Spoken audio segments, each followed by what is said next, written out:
Try this question out on your own before you watch the video.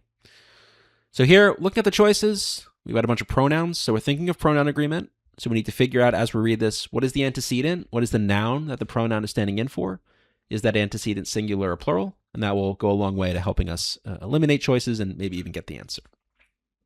So in Marisol's 1968 sculpture, gone are the types of pop culture references that made the Parisian-born Venezuelan-American artist a star at the height of the pop art movement. In blank place is a far more personal subject, a sculptural depiction of the artist as a young girl with her mother.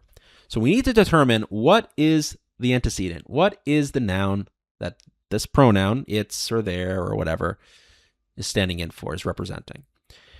A little tricky. You might be tempted to say, oh, it's the movement, maybe, because that's the noun that's right before the use of the pronoun. And sometimes, yeah, the closest noun is going to be the right antecedent. Or you might say it's like the sculpture, or it's the artist. It's unclear.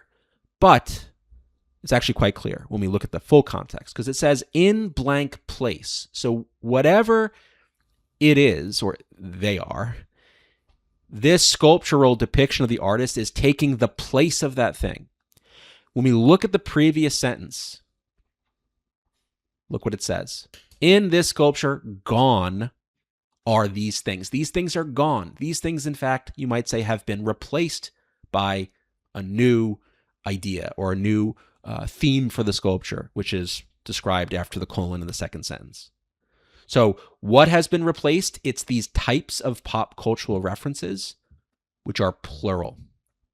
So to make this really explicit, we could say, in place of the types of pop culture references that made the Parisian-born Venezuelan-American artist a star at the height of the pop art movement, in place of those references is a far more personal subject, right? So if you take the antecedent and you just replace it for that pronoun, it should make sense. That's the whole point. We just don't want to have to say that again. You can see how awkward it is to have to just repeat that whole noun phrase again. So it's a lot easier just to use a pronoun. So we need a plural pronoun. We can get rid of A and D. These are both singular.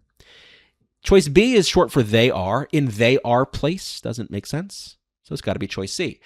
One reason that people don't pick C on this question is they look at there and they think that, oh, there's got to be used with people, and references aren't people, so I can't use there.